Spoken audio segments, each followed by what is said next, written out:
said, yes, and then we'll come to the substantive one. Yes, I'm particularly concerned about the emotions that he has just shown. Oh, you feel especially emotions? Yes, especially when he made reference to the minority leader Afenyo-Markin. Afenyo-Markin is my colleague lecturer at the UPSA as well. I know him quite well, and it doesn't mean what he said is almost amount to what Bawumia would have done. It just, I mean, you are just stretching it too much. What he said, look at the context in which Afenyo-Markin said, you may exist to stay if that is what will work for you. You look at the context of demonstrations across the country. People are saying that the expectation is not met. For example, Bole Bamboy consistency, where the president is coming from, we have seen massive demonstrations. We have seen, when you go to Facebook, you hear people say they are ready with tires to burn because of the way we campaign. And Afenyo-Markin is also very privileged to be among the MPs. Already, I agree the Constitution put constraint on the president. It says majority of parliamentarians must come from parliament. Ministers must come from parliament.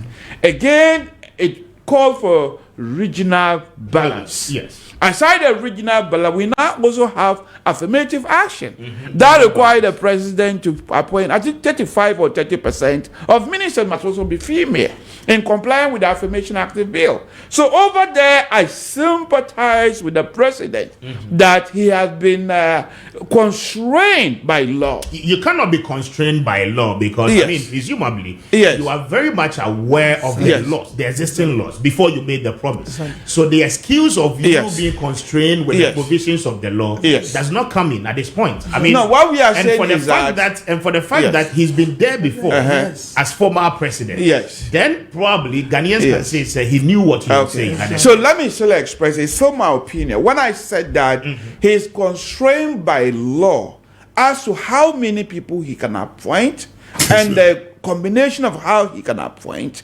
given the number of qualified individuals who could become ministers. This is the reason why you might say, like, for example, look at Northern Region. You see people like Honorable Sohini and Co who are well qualified.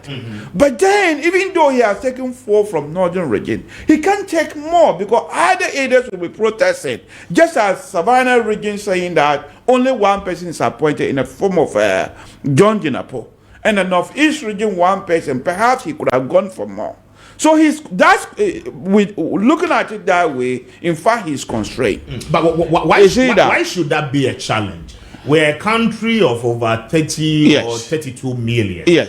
I mean, why should we go beyond 60 million? No. I am not endorsing the idea that we should go 60. In fact, I want us to go as low as 25. I see. If you look at countries like Great Britain, it's about 62 million people over there as compared to 30 million. The secretaries of states in the United Kingdom is not more than 20. In fact, when you hear ministers, they are actually like deputy ministers or even much lower than that. So their secretary of state is quite lower than that. In fact, I prefer us to go lower. But it's not a Ghanaian thing. Yes, it's true that Bawumia was proposing 50. And I wish we could, as I said, I wish we could go lower. But Afenyo-Markin was more or less expressing his sympathy. I mean, looking at how his colleagues are fighting each other behind the scene, with the president saying that I have received. The concerns are that was that sympathy really necessary, especially when the former vice president and then the then presidential candidate had promised 50. So the context is that if your party had won power, would you have at least employed Dr. Bawumia to go beyond the 50? No, it was necessary because the president himself have said that he has received a lot of CVs from people. So the president himself was telling us that I'm struggling because my own members have given me more applications. I mean, the minority leader, being human as he is, can only express sympathy and say, if you are really struggling from your own math, you say you have received more CV, you may do so. The minority will not stand on your way. That was all that he was saying.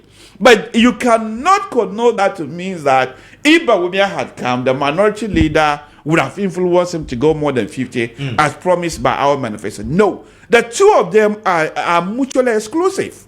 You cannot just, what kind of logic is that? Because the minority leader wouldn't have been the appointing officer. It would have been Bawumia who is the appointing officer. He would still have been a strong, stakeholder in the entire thing. He's still a stakeholder, even though he's minority under John Mahama administration. He's still a stakeholder as a minority leader. So I see it to be more or less expressing his sympathy. I sympathize with the president, as I've already said. He's having a very difficult job to satisfy all angles of people. Even honorable here, I believe you would have loved to be appointed. And I believe you are qualified to be appointed. But then the president is constrained. As to where you are coming from, how many people can he use? You could see other regions, for example, Northeast region are saying that, why are you giving us only one minister? And as I said, the constitution is where the problem is. I dreamt on the day whereby we just appoint the best available people. It doesn't matter if the sister is coming from Volta region or Ashanti region, provided they are capable of doing the job. I dreamt on the day where the president can even appoint members of the opposition into his government. It is not strange. Again, if you look elsewhere like the United States, when Obama came to power, what did he do? When Obama came, what did they call him? You remember Robert Gates? Yes. You remember? Yes. When Obama came to power, he made George Bush, what they call it, defense minister to continue for one term.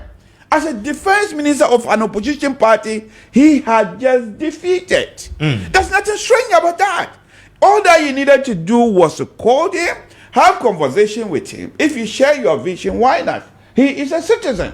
So again, it's very troubling when you see members of the opposition protesting against the supposed appointment of somebody. They say he was involved in the closure of Radio Gold. Can you see how, in that particular context, can you see why this winner takes it all is not actually a good way forward? Very well. And this is the opportunity presented to John Mahama.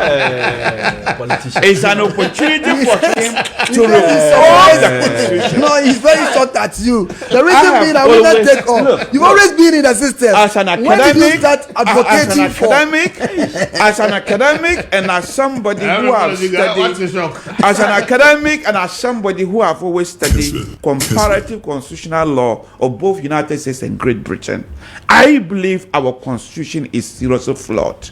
If we do not reform it, one day we may not have a republic. You have a good opportunity to make suggestions to the committee. There's a committee in place now to review certain provisions of the constitution. Yes. Especially the one we both agree. For example, the discrimination imposed on dual nationals. Adamu Sakanen being my very, very good friend. It is because of this issue that led to his death. Depression over the years. And you can see as Simpson trial, those sides, they are not needed. People only put it to protect people like Honorable because they think foreign people who are coming from foreign countries may have more money.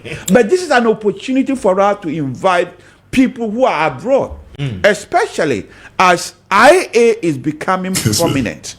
We may not have the initial capital to invest as China and the United States is doing. But do you know one interesting thing we have?